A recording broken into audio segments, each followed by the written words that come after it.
Hello नमस्कार। मैं आपकी एजुकेटर सीमा गोस्वामी। आज मैं आपको पढ़ा रही हूँ बौद्ध धर्म। और बौद्ध धर्म से जितने भी क्वेश्चन आएंगे बच्चों यहाँ से मिलेंगे, आपको एक भी क्वेश्चन नहीं छूटेगा, ये हम आपको विश्वास दिलाते हैं। तो स्टार्ट करते हैं बौद्ध धर्म। देखो बच्चों, बौद्ध धर्म क्या था? बौद्ध धर्म, बौद्ध कौन थे या बुद्ध जी कौन थे, तो उनके बारे में आज, उनके जीवन परिचय के बारे में महात्मा बुद्ध के हम आपको पढ़ाएंगे। तो स्टार्ट करते हैं। बौद्ध धर्म के संस्थापक थे महात्मा बुद्ध। तो जो महात्मा बुद्ध का जीवन परिचय बताऊंगी मैं अभी आपको। तो जो संस्थापक किसे कहते हैं? संस्थापक कहते हैं जिसने उसकी स्थापना की हो। तो बौद्ध धर्म की स्थापना की थी महात्मा बुद्ध जी ने। और ये उनका जन्म हुआ था 563 ईस्वी पूर्व। जन्म स्थान लुम्बिनी कपिलवस्तु में हुआ था। तो इनका जो जन्म स्थान है वो लुम्बिनी में है और वो कपिलवस्तु कहलाती थी। और पिता का नाम इनके शुद्धोदन था। और जो इनके पिता थे वो एक राजा थे जो शाक्य कुल था। शाक्यों के राज्य था। कपिलवस्तु के शासक थे ये। जो महात्मा बुद्ध थे उनके पिता, और उनका नाम था शुद्धोदन। माता का नाम महामाया देवी था। और जो महात्मा बुद्ध थे बच्चों, उनके बचपन का नाम सिद्धार्थ था। तो महात्मा बुद्ध के बचपन का नाम पूछा जाता है, बहुत बार पूछा जाता है। पिता का पूछा जाता है, उनका जन्म स्थान पूछा जाता है। जितना भी आपको मैं ये पढ़ा रही हूँ, एक भी क्वेश्चन ऐसा नहीं है जहाँ से क्वेश्चन ना पूछे गए हों और आने वाले एग्जाम में ना पूछे जाएं, यहीं से क्वेश्चन आएंगे। और जो इनका विवाह हुआ था, इनका पालन पोषण की जो माता थी उनकी मृत्यु हो जाती है इनके जन्म के समय। और तो इनका जो विवाह हुआ था, इनका विवाह तो, और गौतम बुद्ध का जो लालन पोषण किया है, जिनको उन्होंने गौतम बुद्ध की जो जन्म से लेकर के और जब तक शादी होती है उनके जो लालन पोषण किया है वो उनकी मौसी थी गौतमी प्रजापति। तो बच्चों, क्वेश्चन ऐसा आता है कि उनका लालन पोषण किसने किया या पालन पोषण किसने किया, तो वो किया था उनकी मौसी गौतमी प्रजापति ने। बच्चों, उनके विवाह की पूछा जाता है कि किस एज में उनकी शादी हुई। तो 16 वर्ष की आयु में उनकी शादी हुई थी। उनके जो पत्नी का नाम था वो यशोधरा था। और वो भी एक गणराज्य की राजकुमारी थी, जो कोलीय गणराज्य की राजकुमारी थी। पूछा जा सकता है कि जो गौतम बुद्ध थे उनकी पत्नी किस गणराज्य की राजकुमारी थी, तो वो था कोलीय। ये आएगा ऑप्शन में, वो कोलीय गणराज्य की राजकुमारी थी। जो गौतम बुद्ध थे उनके पुत्र का नाम राहुल था, और राहुल उनके पुत्र का नाम था। पूछा जाता है क्वेश्चन में कि जो गौतम बुद्ध हैं उनके पुत्र का नाम क्या था, तो राहुल था। बच्चों, बुद्ध से संबंधित महत्वपूर्ण घटनाएं, इन घटनाओं से रिलेटेड क्वेश्चन आते ही आते हैं एग्जाम्स में कि जो बुद्ध थे, राजा बुद्ध कह दो या भगवान बुद्ध कह दो, उनसे संबंधित कौन कौन सी घटनाएं हुई और उन्होंने किस तरीके से तपस्या के लिए वो निकले, उस सब के बारे में आपको बताया जाएगा। गृह त्याग, महाविनिष्क्रमण 29 वर्ष की आयु में, ज्ञान प्राप्ति 35 वर्ष की आयु में, और जो वैशाख पूर्णिमा होती है, जब बड़ी पूर्णिमा होती है, गुरु पूर्णिमा होती है, उसको वैशाख पूर्णिमा भी कहते हैं, कि दिन स्थान था बोध गया जहाँ पर इनको निर्वाण प्राप्त हुआ था या ज्ञान की प्राप्ति हुई थी। उनको ज्ञान की प्राप्ति होती है 35 वर्ष की आयु में, और वैशाख के दिन यानी पूर्णिमा का दिन था। तो पूर्णिमा सिंपल भी देंगे ऑप्शन में और वैशाख पूर्णिमा भी देंगे, तो आपको वैशाख पूर्णिमा पर ही ऑप्शन पर लगाना है, या अपना जो ऑप्शन आपको सही लगे उस पर लगाना है, यानी वैशाख पूर्णिमा। जब उनको वैशाख पूर्णिमा में ज्ञान प्राप्त हुआ के दिन ज्ञान प्राप्त हुआ था, जो स्थान था वो बोध गया बिहार था। बच्चों, इस घटना को संबोधि कहा गया। कुछ क्वेश्चन ये भी आता है कि इस घटना को क्या कहा गया, तो इस घटना को संबोधि कहा गया। वो प्रथम उपदेश इन्होंने दिया ऋषिपत्नम सारनाथ में, और घटना धर्म चक्र प्रवर्तन के नाम से जानी गई। यानी इस प्रथम उपदेश को धर्म चक्र, नाम ही धर्म से है, धर्म यानी चक्र। इस घटना को ये बताया गया कि ये एक तरीके से धर्म का प्रचार था, जो कि बुद्ध ने अपना एक अलग ही धर्म वो बनाया था, समुदाय बनाया था बौद्ध धर्म बुद्ध जी ने। और उन्होंने जगह जगह जा कर के ये प्रथम घटना को बौद्ध धर्म चक्र प्रवर्तन के नाम से जाना गया। जो मृत्यु होती है वो 483 ईस्वी पूर्व में होती है। तो जब इनकी मृत्यु होती है बच्चों, तो ये 483 ईस्वी पूर्व में होती है, और ये दिन भी वैशाख पूर्णिमा का ही था। यानी इनको जो ज्ञान प्राप्त हुआ था वो भी वैशाख पूर्णिमा के दिन हुआ था, और जब इनकी मृत्यु होती है तो वो भी वैशाख पूर्णिमा के दिन ही होती है। इसके अलावा बच्चों, जो स्थान था वो था कुशीनगर। किस स्थान पर हुई थी बुद्ध जी की मृत्यु? वो कुशीनगर में हुई थी। और इस घटना को महापरिनिर्वाण के नाम से जाना जाता है। यानी जो ये घटना थी, मृत्यु की घटना थी, महापरिनिर्वाण के नाम से जानी गई। और जो देखो बच्चों, 3 शब्द आएंगे इसमें कि सबसे पहले जब उनको ज्ञान प्राप्त हुआ तो उस घटना को क्या बोला गया? वो संबोधि बोला गया। और जब उन्होंने पहला अपना उपदेश दिया, प्रथम उपदेश दिया, तो उस घटना को क्या बोला गया? उस घटना को धर्म चक्र परिवर्तन बोला गया। और जब उनकी मृत्यु होती है तो उस घटना को क्या बोला गया? महापरिनिर्वाण बताया गया। यानी ये 3 शब्द ऐसे हैं कि इनमें से कोई भी एक क्वेश्चन में आ जाएगा कि जब उनकी मृत्यु होती है तो ये घटना किस नाम से कहलाई, जब उन्हें ज्ञान प्राप्त होता है तो ये घटना किस नाम से कहलाई, या जब उनका प्रथम उपदेश आता है तो ये घटना किस नाम से कहलाई। तो ये आपको ध्यान में रखना होगा।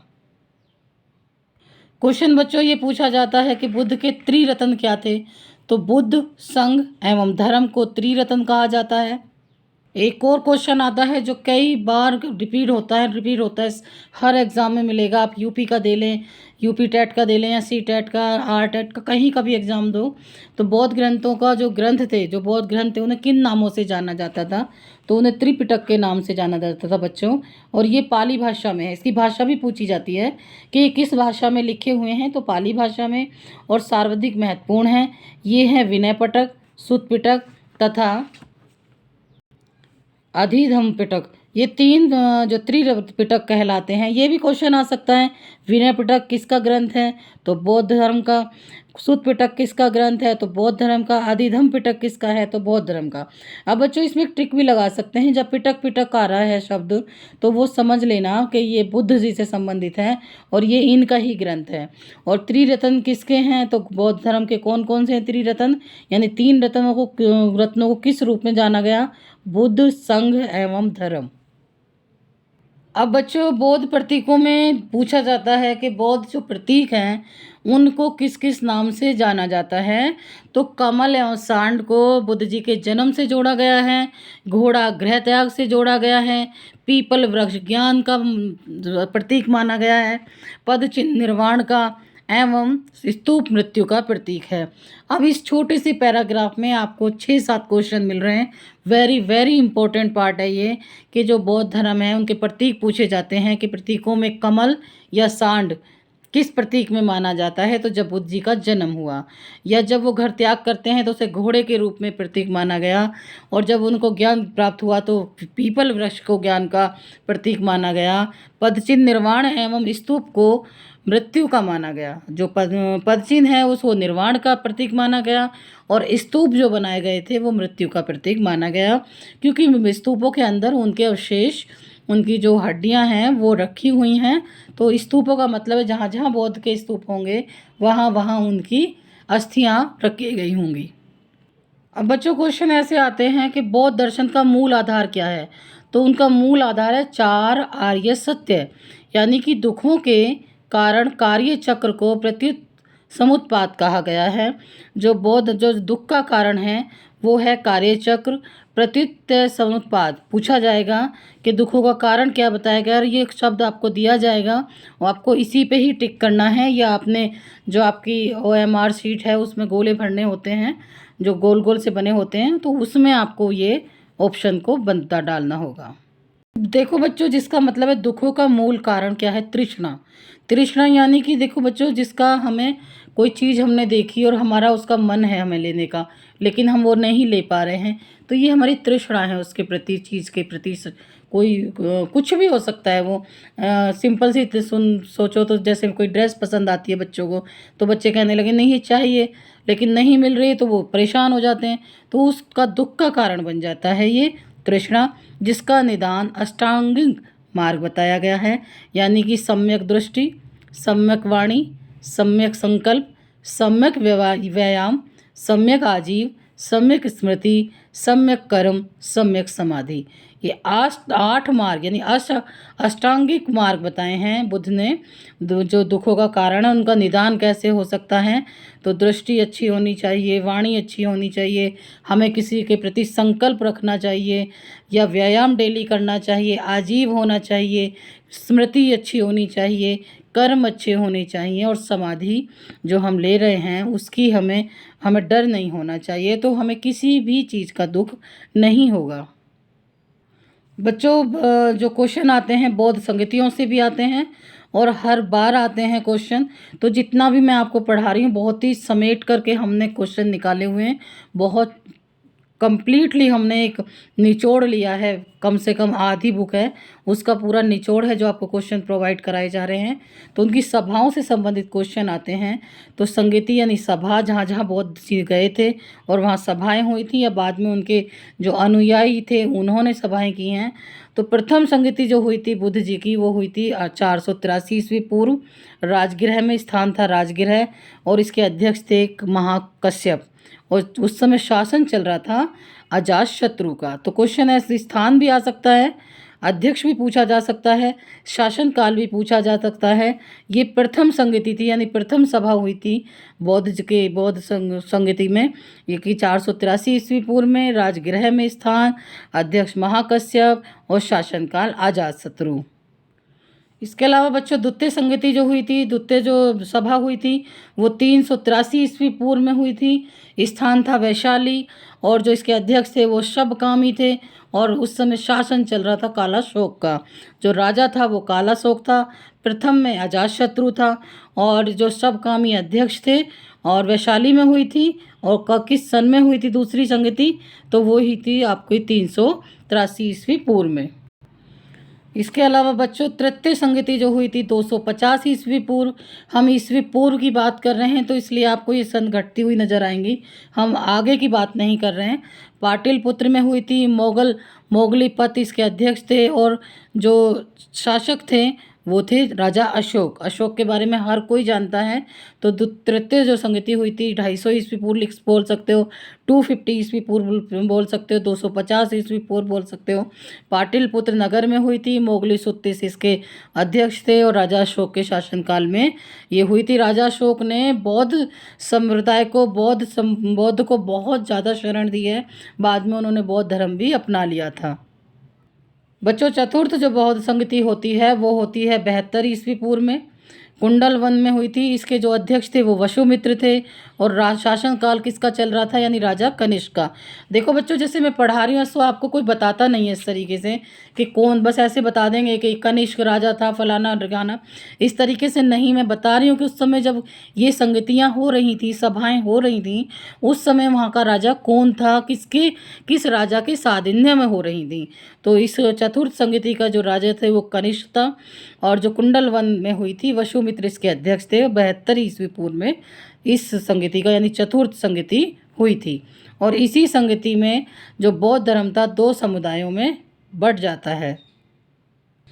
तो जो चतुर्थ बौद्ध संगति में बौद्ध धर्म 2 संप्रदायों में बंट जाता है। एक हीनयान के नाम से जाना जाता है और एक महायान में विभक्त हो जाता है। यानी हीनयान और महायान 2 समुदायों में ये बट गया था या 2 संप्रदायों में बट गया था या इसके 2 टुकड़े हो गए थे या 2 ग्रुप बन गए थे एक तरीके से। तो हीनयान और महायान पूछा जाता है किस बौद्ध संगति में 2 संप्रदाय बने थे बौद्ध धर्म के, तो वो बने थे चतुर्थ संगति में। और कौन किस किस नाम से जाने गए, तो हीनयान और महायान के नाम से जाने गए। बच्चों आज मैंने आपको पढ़ाया बौद्ध धर्म, जो कि आप बौद्ध धर्म से ये कम से कम 30 से 35 क्वेश्चन हैं जो आपको कहीं से भी नहीं मिलेंगे। और अगर आपने ये छोटी सी वीडियो एक बार पढ़ ली और अच्छे से तैयारी कर ली तो ये मैं आपको विश्वास दिलाती हूँ कि आप किसी भी एग्ज़ाम, चाहे वो सीटेट का हो, चाहे वो टीजीटी, पीजीटी, आरटेट, सीटेट, यूपीटेट, किसी भी अब ऑल गवर्नमेंट एग्ज़ाम आप दे रहे हैं तो आपको यहाँ के अलावा जो मैंने पढ़ाया है इससे बाहर कुछ आएगा भी नहीं क्वेश्चंस में। तो 1-2 बार वीडियो देखोगे, अपने नोट्स बनाओगे तो आपको बहुत अच्छे से तैयारी हो जाएगी। और कुछ आपको पढ़ना है तो प्लीज़ आप कमेंट बॉक्स में लिख सकते हैं और मेरी सभी वीडियो आप उसमें जाके देख सकते हैं प्लेलिस्ट में, वहाँ पर आपको सब कुछ मिलेगा। मुग़ल काल, सल्तनत काल, अभी मैंने जो मराठा साम्राज्य है वो स्टार्ट किया है। तो पढ़ते रहिए और तैयारी करते रहिए। धन्यवाद।